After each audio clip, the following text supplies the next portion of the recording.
Hello, and welcome back to the Summoner's Guide to Final Fantasy XIV. In today's installment, we're starting out with the 2.2 content, specifically Brayflox's Longstop hard mode. This is a very quick and relatively easy hard mode dungeon. Back when 2.2 was the latest patch, this was a dungeon that people loved to spam for tomestones, as it can be run very quickly. So here's hoping for a nice, quick, and easy run.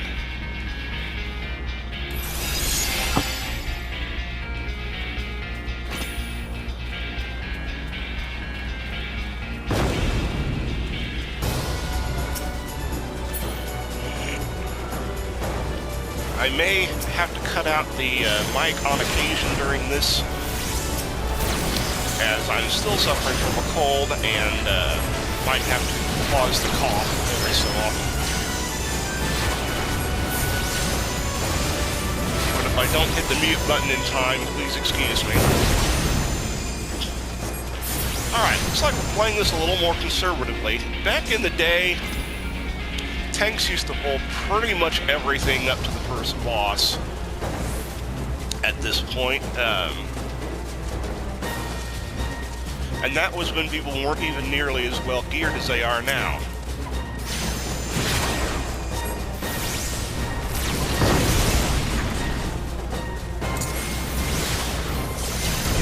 But again, if you're relatively new to tanking and you're not as confident, you're not going to want to take as many, and that's fine. One of my pieces of advice to any player, new or experienced, is be patient. If you're a more experienced player, just understand that some players aren't going to be as experienced and aren't going to be as confident in making the big pulls. Too many times when I've been tanking, I've made a pull that I've wanted to, or that I think is sufficient for my talent and gear, only to have a healer or DPS decide that they want to make a bigger pull and will go and intentionally pull over more enemies. And occasionally I'll get myself killed on that, and that's not cool. So if the tank doesn't want to make big pulls, be patient. That's my soapbox for this morning.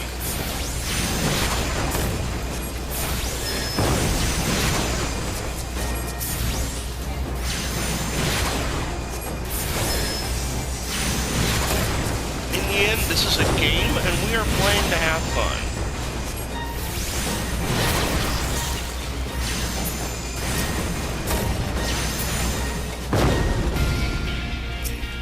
Alright, one thing I did neglect to mention about this dungeon is that throughout this early section in particular, the Gob Machine G6 is going to be shooting random AoEs at people.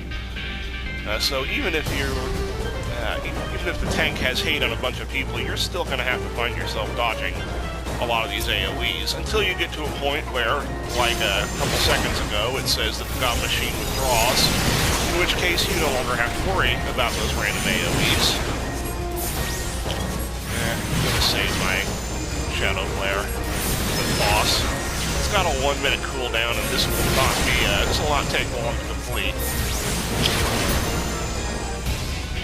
Alright, so we should have, we got a key from one of the earlier Gobbies. And now we're at the first boss, the Illuminati Commander. Now this guy, he has adds that complicate things by adding a whole bunch of new attacks, but really this guy is not particularly powerful in and of himself. So most groups will ignore the adds, even though they're going to be wreaking havoc with the DPS and healers.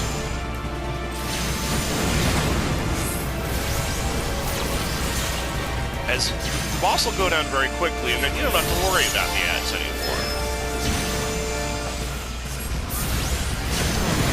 They'll drop bombs, which will I would try to bomb straight out of the Bomberman for all of you retro arcade gamers out there.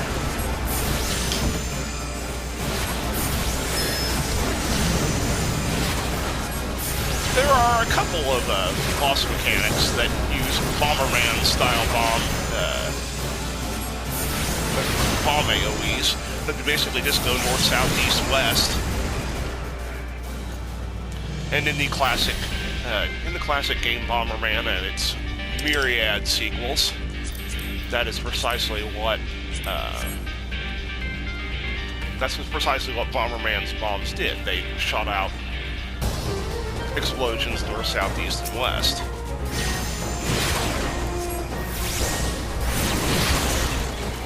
Alright, so this second section is not very long. As I said, this entire dungeon really isn't very long.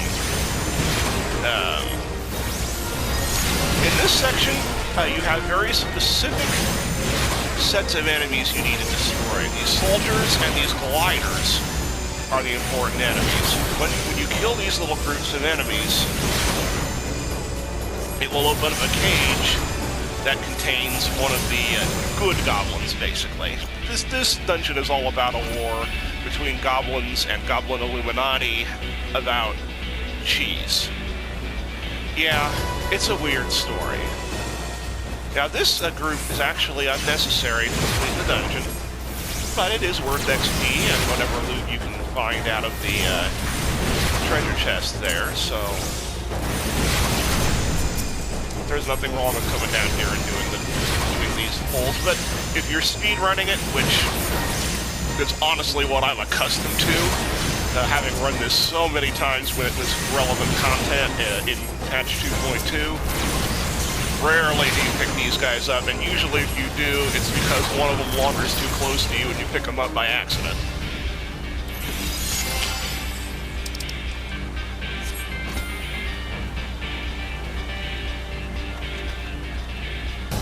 But like I said, the important enemies here are these soldiers and gliders. And again, in speedrunning tactics, most tanks will pick up all three groups. So you'll have 3 soldiers and 3 gliders, and we'll tuck them away into one of the back corridors so that they're all in a very tight group. Which, as a summoner, it's a wonderful thing when they do that, because it puts them into a nice place for you to drop your Shadow Flare, and ensures that they're all in range of Bane. But this tank is taking the groups one at a time, which again is fine. Let the tank set their own pace.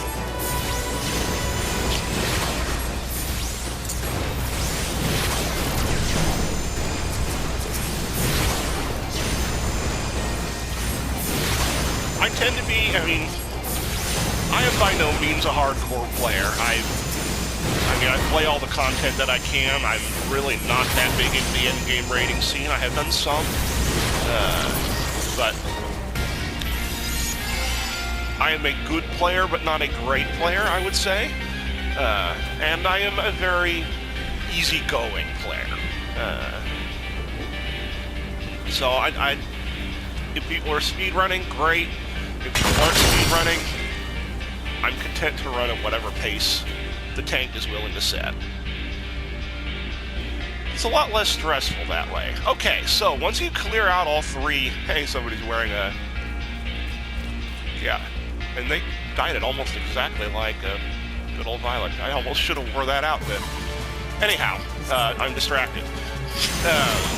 Once you clear out those 3 groups of goblins,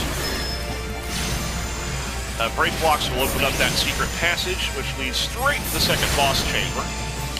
For this guy, focus on the boss. You can take out the ads as they come.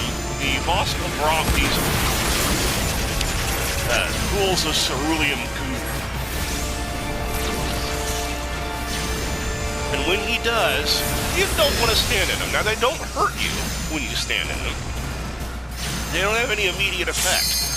However, if an explosive attack hits the goo, as you just saw, the whole mess will explode. So you don't want to be standing in the goo when it gets hit by an attack. Otherwise, you'll be hit by the attack.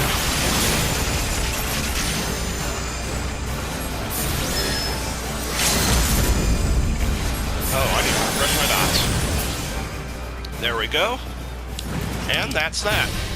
Again, not terribly difficult. Just concentrate your fire on the boss. And don't let yourself get caught up in the blue goo. And it can be useful to bait certain attacks into the goo just to clear it out. Because any connected sections of goo will all go up at the same time. Alright, so this third section, again, like the first two sections, not very long. The Deep Jungle Curl is the hardest hitter of the crew, so I'm going to focus my attacks on him. This shouldn't be a long fight. I'm going to save my Shadow Flare just so I don't have to worry about the cooldown for the next fight. Well, that said, the tank's probably not going to do the big pull on the next fight, but we'll see what happens. Once those enemies are down, pick up the key. Now, really the most efficient way to handle this is to pull pretty much everything up the top of the hill. We're going to see if the tank decides to do that. Alright, so the tank is going to go down and take out the Tarama first. It's actually possible to play this encounter without worrying about the Tarama. But again, this tank is playing conservatively, which is fine. What most speedrunning tanks will do is pick up everything but the Tarama, run up to the top of the hill where you see the Illuminati footman. The reason for that is the footman is going to keep summoning these Gobby Beak enemies. And until the footman goes down, you're just going to have these ads just keep on coming.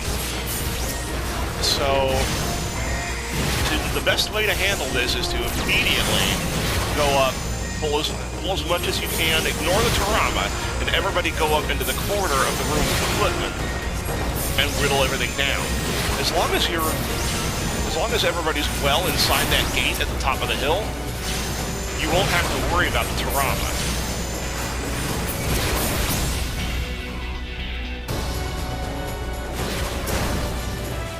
Alright, now I'm hoping that the tank decides to go and take out the footman, otherwise we're going to be here all day.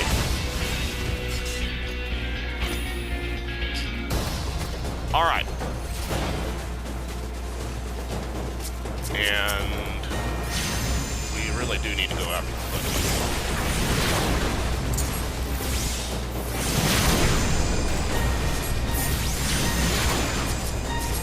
Okay, well, we'll see how this goes. Because again, the footman is just going to keep summoning these Gobby Beaks.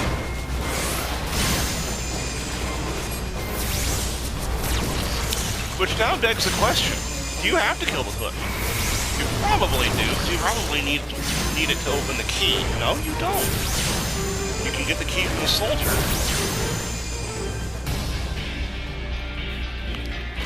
This is very interesting. I have learned something new. I have played this dungeon dozens of times, and I have never played this dungeon without killing the footman. That's very interesting. Well, now I know you do not actually have to kill the footman to complete this dungeon. That's very fascinating.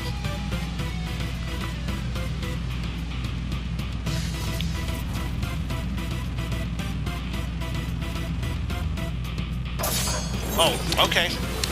The pull has been made, so I better skip the cutscene. Alright.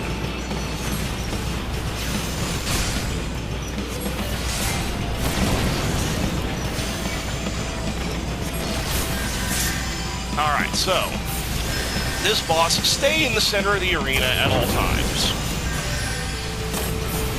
Whittle down the gob machine until the ads start showing up. The God Machine will then become untargetable and start going around the outside of the arena. And this is why we're staying on the inside. Because if you get hit, you get hurt.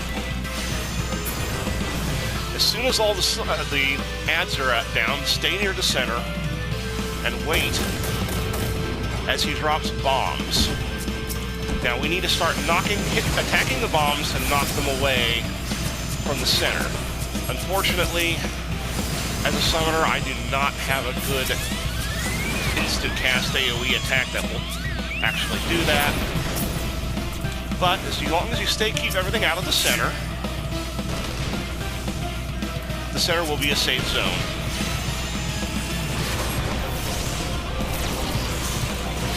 Yeah, unfortunately, the only real AoE attacks I have... Well, I can see if the Garuda's attacks will work.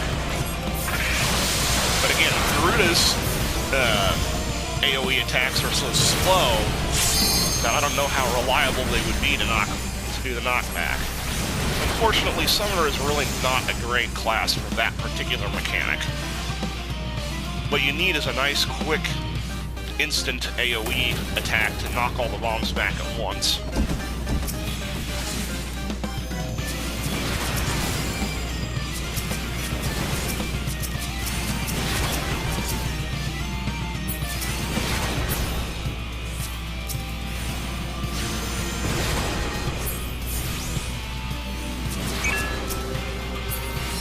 Alright, well fortunately that should be it for the bombs.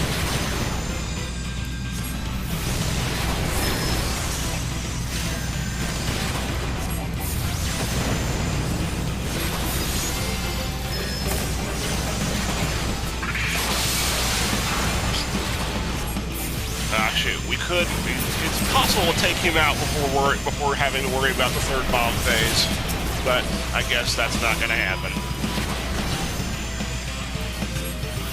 Alright. And there's the third bomb phase.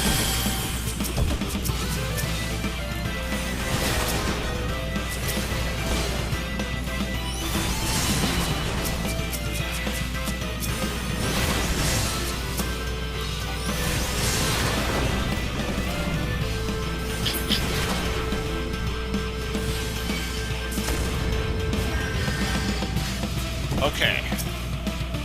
Now we need to kill the giant bomb. And watch out, he's going to charge the center. Once the giant bomb is down, the boss will shortly follow. And watch out for that.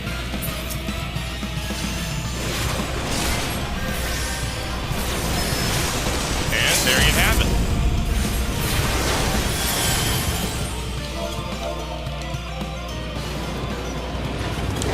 Again, a fairly easy dungeon, and it can go, again, if speedrunning tactics are used, this can go very quickly. But this was a more conservative run, but still a very good one. Okay, she didn't quite dye it purple like I did, but... Again, I'm not the only one who goes around wearing the summer gear during the summer event.